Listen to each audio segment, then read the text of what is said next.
Una nueva confirmación de que me escuchan y ven, por favor.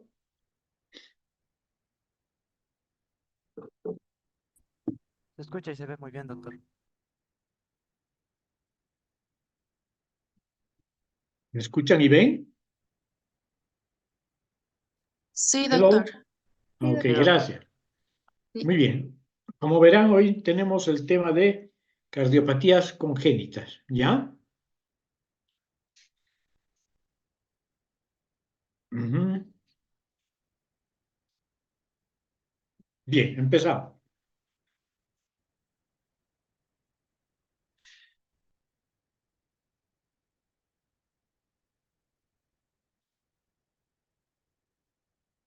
Se trata de una serie de anomalías del corazón y de los grandes vasos que, al ser congénitas, están presentes al nacer, ¿no?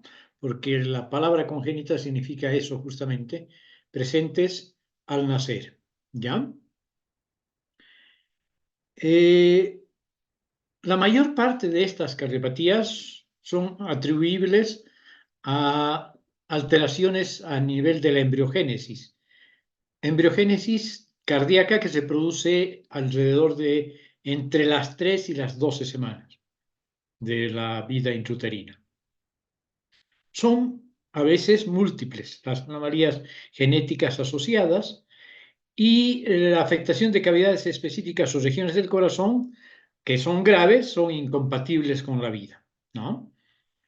Constituyen en realidad la enfermedad cardíaca infantil más frecuente, aproximadamente en un rango de 0,5 a 1% de nacidos vivos.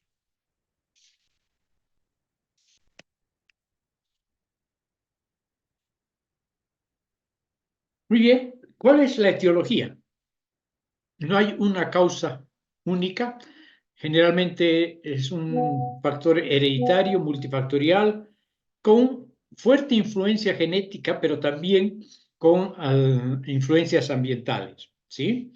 Entre los procesos que podríamos indicar importantes están la trisomía 21, el síndrome de Down, afecciones congénitas por rubiola, infección por rubiola intrauterina, y teratógenos, múltiples teratógenos que son difíciles de mencionar en este capítulo. Son mayores las cardiopatías congénitas en prematuros. Clínicamente se manifiestan por grados variables de compromiso hemodinámico y pueden ser cianógenas o no cianógenas, ¿sí? Esto de cianóticas o no cianóticas depende del tiempo en que aparecen. Las cardiopatías congénitas que aparecen precozmente se consideran cianóticas o con cianosis. Y las que a la larga pueden, algunas acianóticas, tornarse en cianóticas. El cuadro clínico también se caracteriza por un retraso del crecimiento. Claro que esto varía de acuerdo a la cardiopatía congénita, dificultad para desarrollarse, condicionando un mayor riesgo de enfermedades crónicas o recurrentes y sobre todo si hay afectación de flujo a través de las válvulas cardíacas por el efecto JET de endocarditis infecciosa. Entonces, ¿cómo vamos a clasificar a las cardiopatías congénitas? En tres grandes grupos.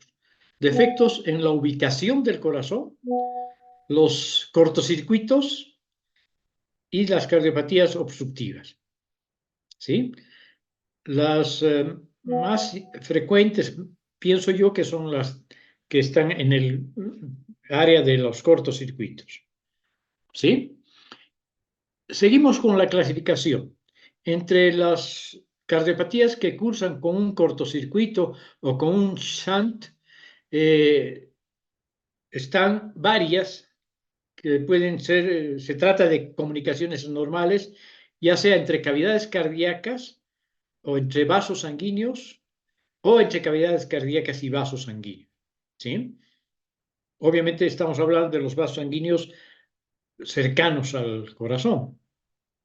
Estos cortocircuitos pueden ser de izquierda a derecha, que tienen mayor frecuencia, o de derecha a izquierda, ¿sí? En el caso de que sean de izquierda a derecha, fisiopatológicamente, hemodinámicamente mejor, hay una sobrecarga crónica del volumen y por lo tanto, como consecuencia, una hipertensión pulmonar y cianosis tardía. Cuando las comunicaciones son de derecha a izquierda, porque hay una hipertrofia, por ejemplo, del ventrículo derecho, o se llaman también bypass pulmonar, son cardiopatías que precozmente presentan cianosis e hipoxia y pueden ser favorecedoras de lo que conocemos como embolia paradójica, que implica una llegada de tromboémbolos directamente desde el lado derecho del corazón hacia el lado izquierdo, a través justamente de estas comunicaciones por el flujo que va de derecha a izquierda. Luego tenemos, en segundo lugar, en frecuencia, las cardiopatías con obstrucción, estenosantes en cierto modo, ¿sí? Entonces, son diversas manifestaciones dependiendo de la localización y de la gravedad de la obstrucción. En términos generales, van a producir grados variables de sobrecarga crónica de volumen. Y esto va a condicionar una insuficiencia cardíaca hipertrófica, porque hay una lucha del miocardio tratando de vencer la obstrucción, o también pueden condicionar muerte súbita. Estas cardiopatías relacionadas obstructivas o relacionadas con obstrucción son por siempre acianóticas. Luego tenemos otro tipo de clasificación, ¿ya? Aquí tenemos defectos en la ubicación del corazón. La dextrocardia es el tercer tipo de alteración congénita del corazón. La dextrocardia que puede convertirse en un situs inversus, o sea, el corazón está en el mediastino más polarizado hacia la derecha, ¿no?, que a la izquierda. Los cortocircuitos de izquierda a derecha son estos tres: defecto del tabique auricular, defecto del tabique ventricular y persistencia del conducto arterioso. O sea, hay un shunt a nivel auricular, una comunicación a nivel ventricular y a través del conducto arterioso.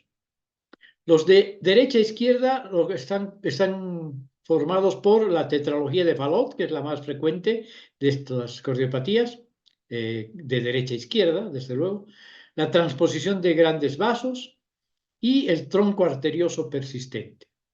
En la transposición de grandes vasos hay una inversión en la salida de la arteria pulmonar y de la arteria aórtica, que salen al revés, ¿no? La pulmonar sale del ventrículo izquierdo y la aorta del ventrículo derecho. Luego tenemos las patologías consideradas como obstructivas, cardiopatías congénitas obstructivas. Aquí tenemos la coartación de la aorta, estenosis y atresias valvulares, ya sea aórtica o pulmonar, principalmente, ¿no? Muy bien. Vamos a empezar a describir lo más relevante de cada una de estas cardiopatías. El defecto del tabique auricular o que provoca una comunicación interauricular constituye entre el 10 y el 15% de las cardiopatías congénitas y se produce por una falla en la fusión del septum primum con el cojín endocárdico. Hay algunos genes involucrados, como el NKX2.5 y el GATA4. La sangre circula de la aurícula izquierda a la aurícula derecha. Y la arteria pulmonar transporta una mezcla de sangre oxigenada y desoxigenada a consecuencia de esta comunicación. El defecto del tabique auricular, seguimos con ello, es más frecuente en adultos, o sea que se describen tardío en la vida, pueden ser de tres tipos. El tipo primum, el tipo secundum y el tipo seno venoso, ¿sí? El más frecuente es el secundum, ¿sí? Que también constituye el 90% y lo conocemos como foramen oval, ¿no? Suele ser, cuando es grande, muy comunicando ampliamente las aurículas, constituyendo prácticamente una aurícula única. Tanto la derecha como la izquierda se constituyen en una sola aurícula, cuando este foramen oval es amplio. O puede ser múltiple, incluso puede ser fenestrado.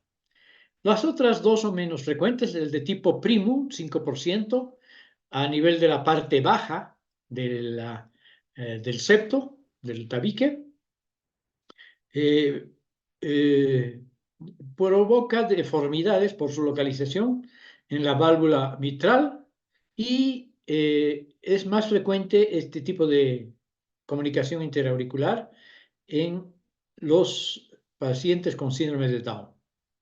Y el de tipo venoso, seno venoso, es al revés, es superior en la parte alta, justo en la desembocadura de la vena cava superior, y causa más anomalías del drenaje de la vena pulmonar en la vena cava superior o en la aurícula derecha. Y aquí tenemos básicamente ostium primum, ostium secundum, este es una pequeña, pero puede ser muy grande, y el defecto del seno venoso. Vean, abajo, arriba y el ostium secundum al medio, en el foramen oval. Clínicamente puede ser asintomática hasta la vida adulta, dependiendo del tamaño indudablemente, y de si es primum, secundum o del seno. El desarrollo de hipertrofia ventricular derecho es gradual y como consecuencia hay una sobrecarga hacia la circulación pulmonar, causando también paulatinamente hipertensión pulmonar. Entre otros cambios hay dilatación y cambios hemodinámicos de las válvulas tricúspida y pulmonar. Tricuspidea y pulmonar, es decir, de las válvulas derechas. Y a la larga, insuficiencia cardíaca derecha. Finalmente, cuando el shunt, al haber una hipertrofia del ventrículo derecho creciente, ¿no? Hipertrofia gradual del ventrículo derecho, el rumbo del cortocircuito cambia de derecha a izquierda y se produce cianosis. Aquí tenemos algunos ejemplos macroscópicos.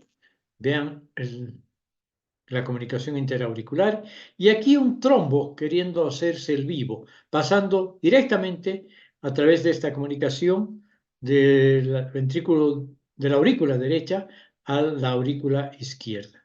Y puede, en consecuencia, provocar un paradójico, ¿no? Un tromboembolismo paradójico.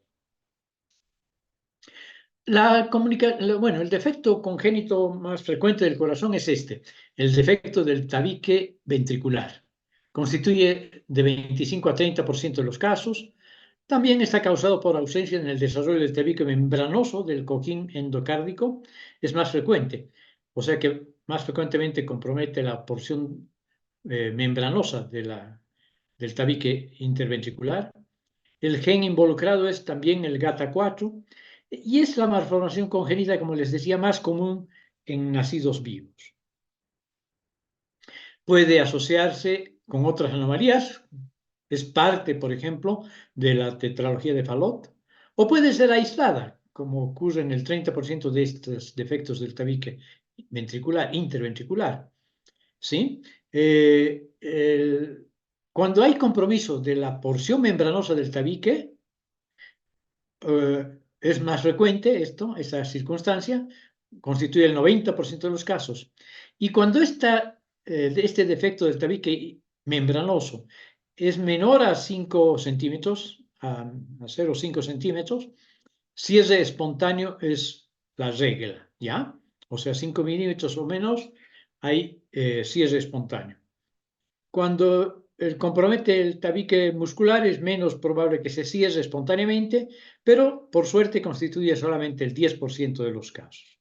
Entonces, el defecto del tabique interventricular, del tabique ventricular, es el más frecuente. Este defecto puede ser un factor de riesgo importante para las endocarditis infecciosas. Constituye clínicamente un cortocircuito de izquierda a derecha a nivel ventricular, con un aumento del flujo pulmonar y un aumento del volumen del lado izquierdo del corazón. También puede desarrollarse entonces una hipertrofia de cavidades y una hipertensión pulmonar. ¿Sí? Entonces hay una hipertrofia por volumen del ventrículo derecho, una hipertrofia por volumen del ventrículo derecho, dado que hay un retorno desde el ventrículo izquierdo hacia el ventrículo derecho. Hay dilatación y cambios hemodinámicos de las válvulas tricuspidia y pulmonar. Hay una hipertrofia endocárdica del ventrículo derecho, una hipertrofia por presión de la aurícula derecha, una hipertrofia por volumen de la aurícula derecha, dilatación y cambios hemodinámicos de las válvulas mitral y aórtica, y a la larga una insuficiencia cardíaca que puede llegar a ser mortal.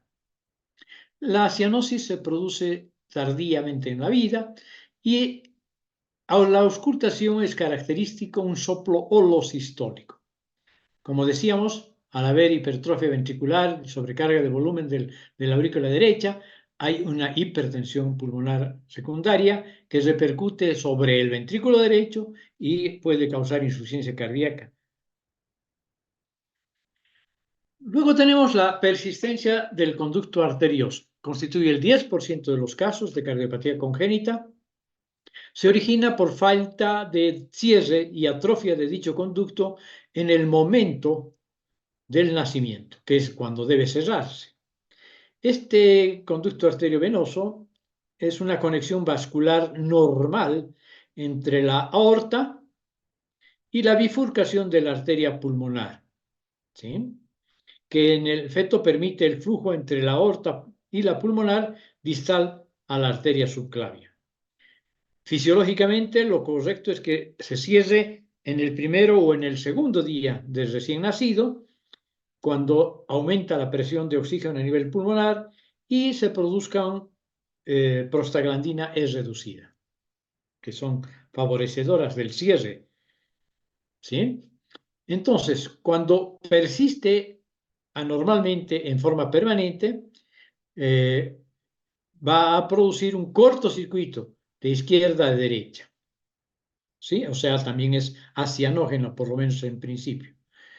El diámetro puede ser variable de esta comunicación del conducto arterioso y es un defecto aislado en la mayoría de los casos, aunque puede asociarse a otros defectos, pero en el 85 a 90% de los casos es un defecto aislado.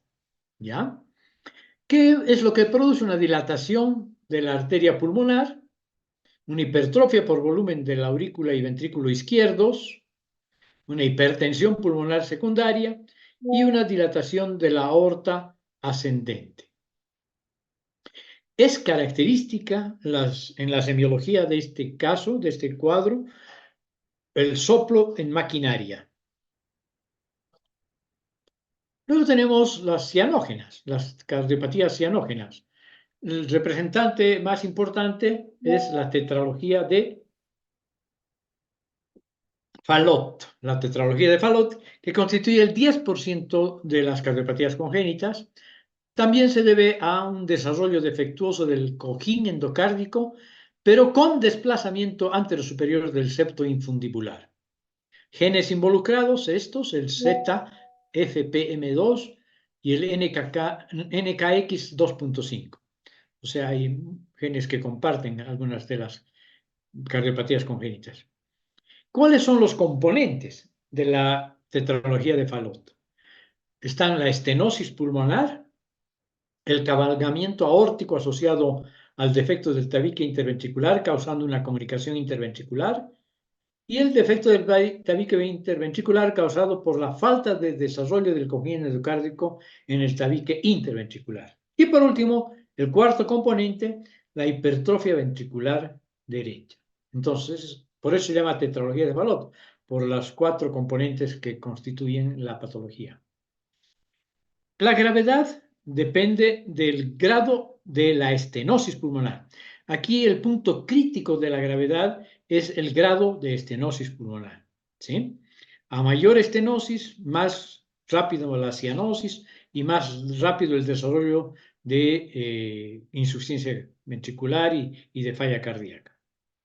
Pero también depende del grado de la presencia de comunicación interventricular, ¿sí? Que puede de alguna manera reemplazar un poco esto de la hipertensión pulmonar. Es la cardiopatía cianótica por excelencia, la estenosis pulmonar grave y la comunicación interventricular pequeña son más factores determinantes para peor pronóstico. Mayor resistencia al flujo de sangre, cortocircuito derecha-izquierda precoz y, por lo tanto, hipertrofia por presión, por aumento de la presión hidrostática a nivel de la aurícula derecha y del ventrículo derecho. Hay un achicamiento y anomalía de la válvula tricúspide y dilatación del orificio aórtico. Hay tetralogías de Fallot cianótica, que son menos frecuentes, ¿sí? En este caso, la estenosis pulmonar no es grave, es leve, y la comunicación interventricular es grande. ¿Ve? Lo que les decía. Menor resistencia al flujo de sangre, cortocircuito de izquierda a derecha, por lo tanto acianótica, y va a causar a lo largo del tiempo una hipertrofia por presión del ventrículo derecho y de la aurícula derecha, hipertrofia por volumen de la aurícula izquierda y del ventrículo izquierdo y dilatación de los orificios de las válvulas mitral y aórtica. Otra patología es la transposición de las grandes arterias, también se llama transposición de los grandes vasos, ¿sí? Se produce como resultado de la falta de desarrollo de un tabique en espiral en el tronco arterioso. Aquí lo característico es el origen derecho de la aorta e izquierdo de la pulmonar, ¿sí?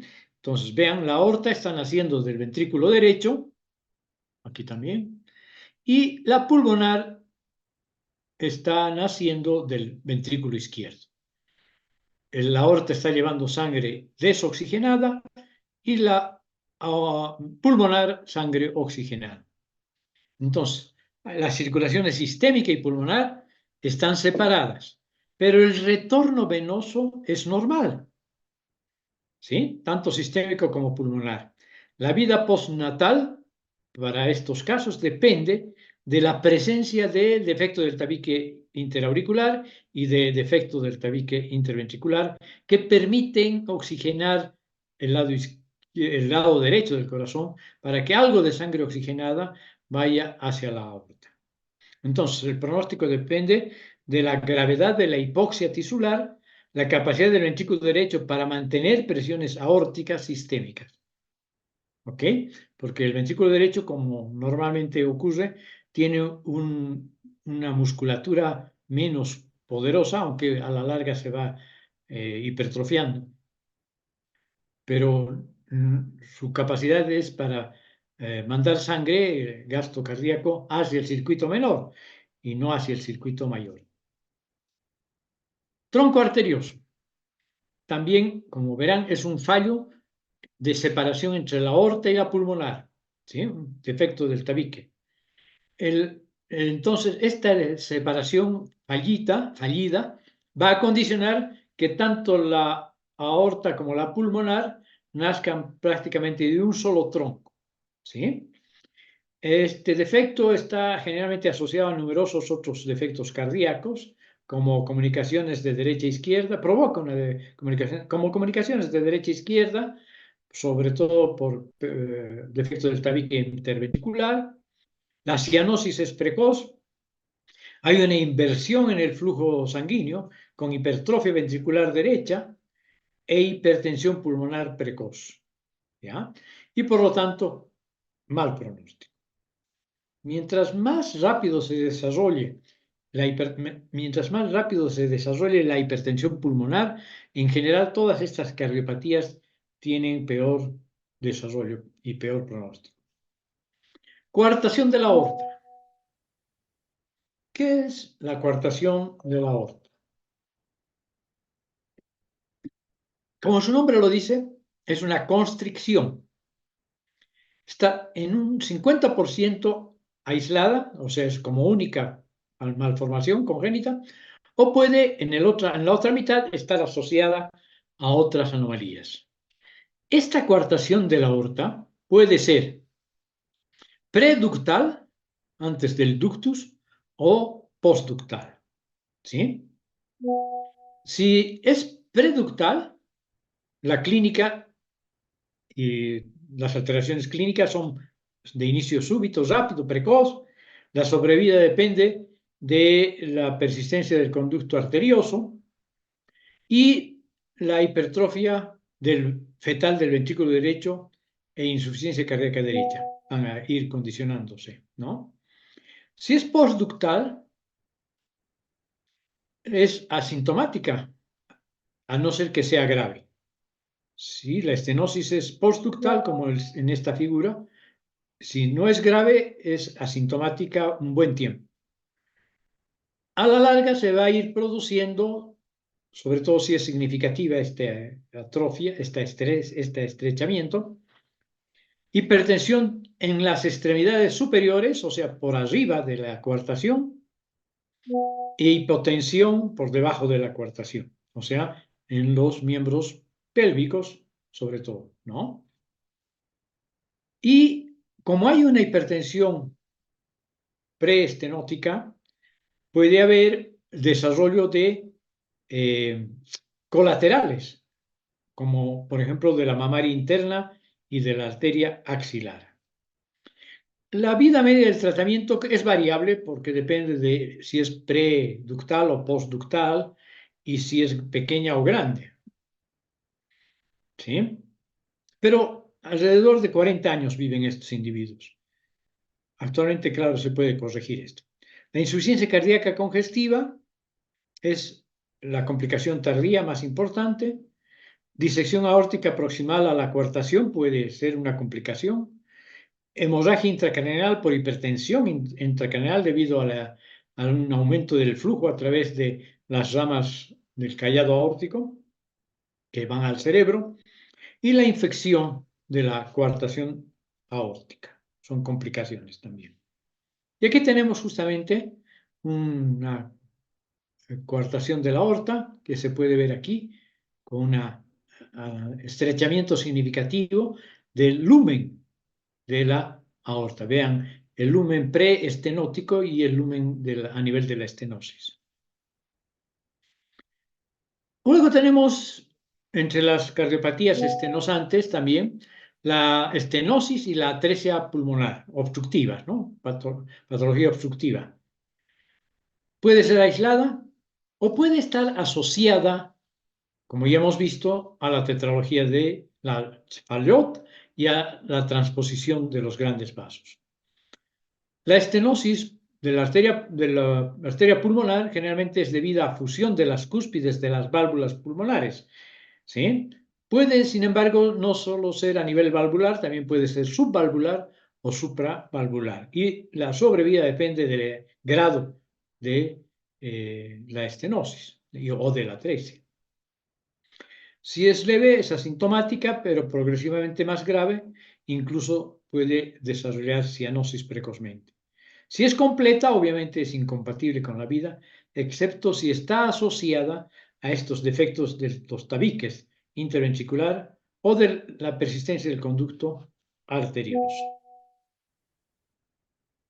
Muy bien, estenosis y atresia aórtica.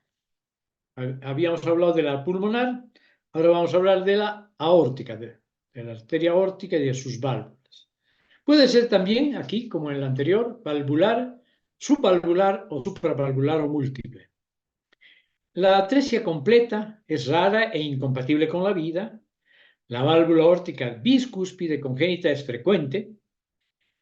Funcionalmente poco importante esta válvula aórtica bicúspide, aunque puede favorecer otras alteraciones, salvo por la tendencia a la calcificación, como les decía, a otras alteraciones y riesgo aumentado de esta patología, de la endocarditis bacteriana.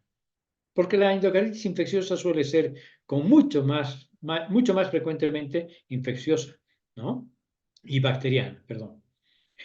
La sobrevida solo es posible cuando hay persistencia del conducto arterioso y se desarrolla un síndrome de ventrículo hipoplásico. La estenosis aórtica determina un ventrículo hipoplásico y solo si es grave tiene que haber una persistencia del conducto arterioso.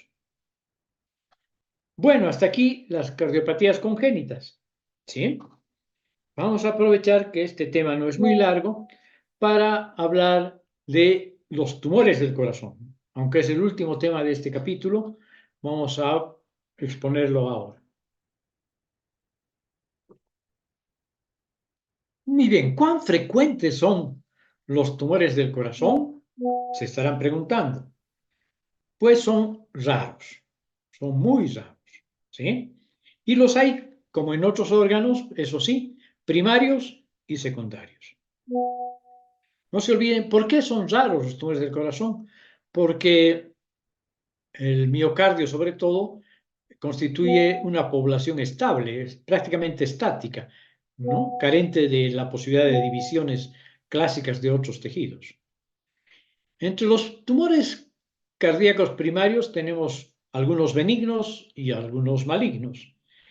Y los secundarios, que casi siempre son malignos porque se deben a metástasis, que han llegado ya sea por vía hematógena o por invasión local, sobre todo de tumores pulmonares, que son más frecuentes, mucho más frecuentes, ¿no?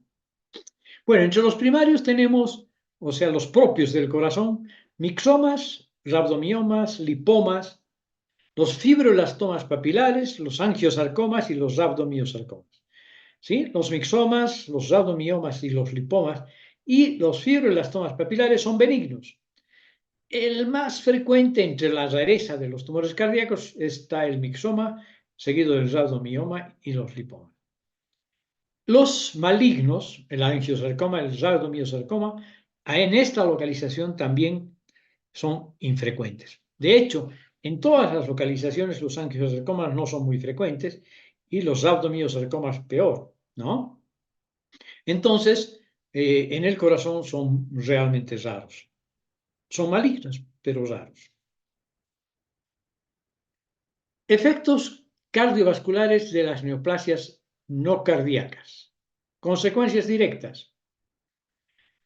Metástasis cardíaca, pericárdicas y miocárdicas, obstrucción de los grandes vasos, émbolos tumorales. Consecuencias indirectas, endocarditis trombótica no bacteriana, cardiopatía carcinoide, cardiopatía relacionada con el feocromocitoma, que desencadena la desproporcionada liberación de catecolaminas, amiloidosis relacionada con el mieloma, ¿no? Y efectos por el tratamiento, la quimioterapia y la radioterapia que pueden provocar fibrosis endomiocárdica, etcétera, ¿no? Entonces, muchos de los efectos hemodinámicos y morfológicos a nivel de las cavidades cardíacas se deben a la metástasis o la continuidad de estos tumores con el corazón o complicaciones. Muy bien, los primarios. Veremos algunos de los tumores primarios del corazón. Mixomas, los más frecuentes, pero son raros, ¿no? Tumores cardíacos primarios, más frecuentes en el adulto, la mayoría son únicos o aislados, se ubican justamente en esta localización que están viendo en la aurícula abierta, cercana a la válvula mitral sobre todo, ¿sí? O sea, en la aurícula izquierda, 90% de los casos, y 20% en la aurícula derecha. Aquí está mostrándonos la aurícula izquierda, este tumor pediculado, sésil, nodular, ¿no? Que puede bascular y ocluir la válvula mitral y entonces provocar un paro cardíaco. Bueno, entonces pueden tener o no pedículo. Las que no tienen pedículo se llaman sésiles y los que sí tienen pedículo se llaman pedunculadas. Tienen tamaño muy variable, están en este rango, 1 a 10%. La mayoría están en el rango de menos de 5 centímetros. Como están viendo en la fotografía, son globulares, bastante firmes, pueden ser papilares o mixoides, como se ve en la histología, como vamos a ver en la histología. ¿Sí? Y justamente se llaman mixomas por esta característica histológica, por la presencia de una matriz mucoide, que en términos de patología llamamos mixoide. ¿Ya? Y en esta abundante matriz mixomatosa, que vemos aquí y aquí, en esta abundante matriz mixomatosa, vamos a ver estas celulitas. Son celulitas que se llaman mixomatosas, que son mesenquimales, de origen mesenquimatoso, que pueden ser multipotenciales o que tienen una formita estrellada, o pueden ser globulares, o pueden parecerse a células endoteliales e inflamatorias, ¿ya? Y están mezcladas con ellas. Lo más característico, sin embargo, es lo que hemos dicho en principio, una matriz abundante, rica en mucopolisacáridos ácidos que le dan ese aspecto mixoide o mucoide al tejido.